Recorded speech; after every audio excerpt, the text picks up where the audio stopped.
Assalamualaikum warahmatullahi wabarakatuh, Sobat Penapedia.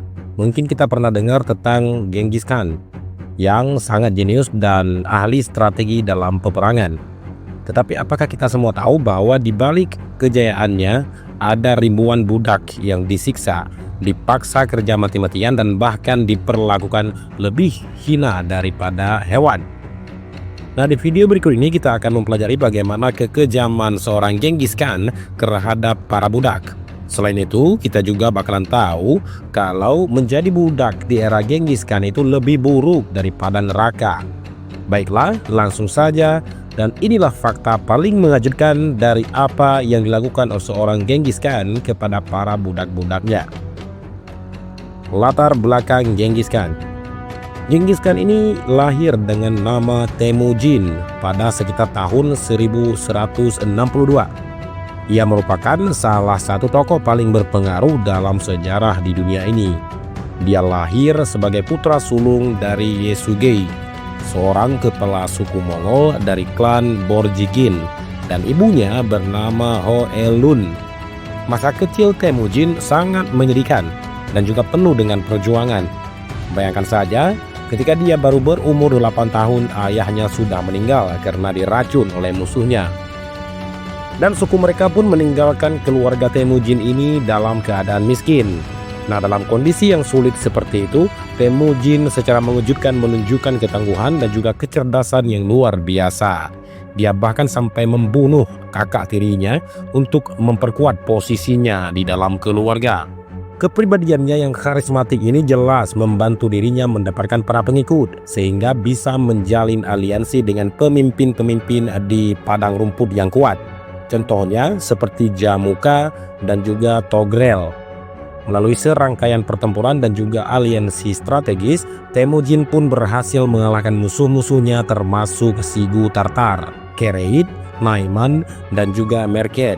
Lalu, titik balik dalam karir Temujin ini terjadi pada tahun 1206 ketika dia diangkat menjadi pemimpin konfederasi Mongol dalam sebuah pertemuan besar atau Kurultai di Sungai Kerulen. Dan pada saat itulah dia mengambil gelar Genghis Khan yang berarti penguasa semesta. Nah, gelar ini menandai awal dari transformasi Genghis Khan. Dari yang awalnya seorang pemimpin suku menjadi penguasa sebuah kekaisaran yang akan merubah peta dunia. Genghis Khan pun kemudian memulai serangkaian reformasi untuk menciptakan stabilitas jangka panjang di wilayahnya, di mana dia mengubah tatanan kesukuan bangsa Mongol dengan menjadi sistem meritokrasi yang terpadu dalam kesetiaan kepada bangsa yang berkuasa. Dirinya juga mengenalkan tulisan untuk para bangsa Mongol, menciptakan kode hukum pertama, mendukung perdagangan, dan juga memberikan kebebasan beragama di seluruh wilayah kekuasaannya.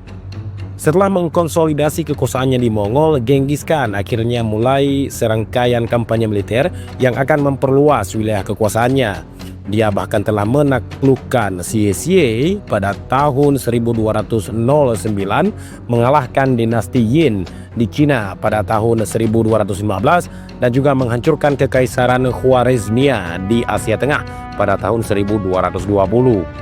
Kampanye-kampanye ini ditandai dengan taktik militer yang inovatif dan juga seringkali brutal yang membuat Genghis Khan ditakuti dan juga disegani oleh musuh-musuhnya. Jadi, tidak heran dia hanya butuh waktu sekitar 73 tahun untuk memperbesar dan memperluas wilayah kekuasaannya, sampai yang terluas itu mencapai 33 juta kilometer persegi. Salah satu strategi yang paling kejam yang dia lakukan adalah dia menggunakan tameng hidup kepada para budaknya atau perisai manusia dalam pertempuran.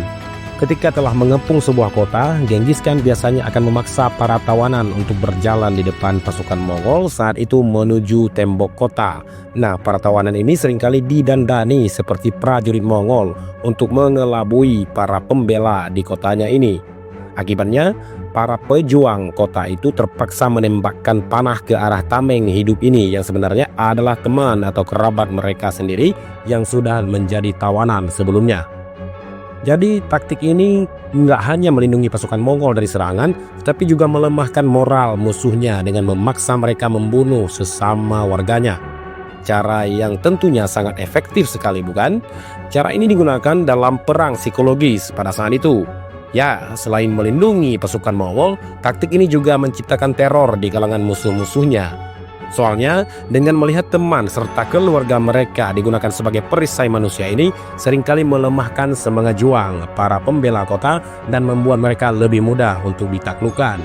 Bahkan, yang lebih mengejutkan, mayat-mayat para tawanan yang tewas itu kemudian digunakan untuk mengisi parit-parit pertahanan kota, di mana memudahkan pasukan Mongol untuk menyeberang dan juga menyerang benteng musuhnya.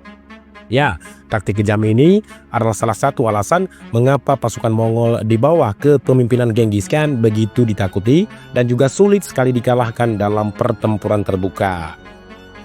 Penggunaan tameng hidup ini dikombinasikan dengan strategi militer lain yang lebih inovatif, membuat Genghis Khan dengan mudah menaklukkan wilayah yang luas dan juga membangun salah satu kekaisaran terbesar di dalam sejarah dunia. Selama masa pemerintahannya dari tahun 1206 hingga 1227, Genghis Khan nyatanya menerapkan sistem mengeksploitasi tenaga kerja dari populasi yang ditaklukkannya untuk membangun dan juga memperluas wilayah kekuasaannya. Salah satu contoh yang paling mencolok dari praktik kerja paksa ini adalah pembangunan jalan raya yang begitu luas. Genghis Khan bahkan pernah merintahkan untuk membangun 4.700 jalan raya dengan tenaga kerja paksa, dengan ribuan tenaga pekerja paksa yang diminta bekerja sampai meninggal dunia. Jelas, proyek infrastruktur besar-besaran ini bertujuan untuk mempermudah pergerakan pasukan dan juga barang di seluruh wilayah kekaisarannya yang begitu luas. Pokoknya, setiap pria yang telah berusia antara 15 sampai 70 tahun diwajibkan untuk bergabung dalam unit militer yang disebut Mikan, di mana terdiri dari 1000-an tentara. Nah, sistem ini secara efektif mengubah seluruh warganya menjadi mesin perang, dengan setiap keluarga memang dipaksa untuk mendukung upaya militernya. Praktik kerja paksa ini tidak terbatas hanya pada orang dewasa saja. Anak-anak juga sering menjadi korban, di mana dipaksa bekerja dalam kondisi yang begitu brutal. Maka sistem ini menciptakan lingkaran setan yang memungkinkan kekaisaran Mongol untuk terus berkembang dan juga mempertahankan kekuatannya.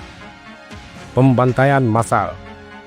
Penggambaran kekejaman Genghis Khan sebenarnya kelihatan di beberapa kota hasil penjajahannya. Bahkan, kalau mengutip dari artikelnya di Kompas, kisarannya ada sekitar 30% yang sudah dibantai dari 115 juta lawannya. Salah satu contoh paling mengerikan dari pembantaian massal yang dilakukan oleh Genghis Khan terjadi di kota Nishapur pada April tahun 1221. Setelah menantunya terbunuh dalam pertempuran, Genghis Khan memerintahkan penghancuran total kota tersebut. Semua penduduk termasuk pria, wanita, anak-anak, bahkan hewan peliharaan dibantai tanpa ampun. Putri Genghis Khan sendiri bahkan menuntut agar semua korban dipenggal untuk memastikan tidak ada yang selamat sama sekali.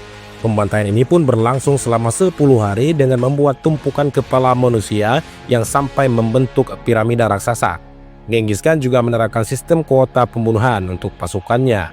Misalnya, di kota Bukhara saja, setiap prajurit Mongol diberi tugas untuk membunuh sejumlah tertentu penduduk kotanya. Selain itu, taktik pembantaian massal Genghis Khan juga seringkali digunakan sebagai bentuk balas dendam atau hukuman.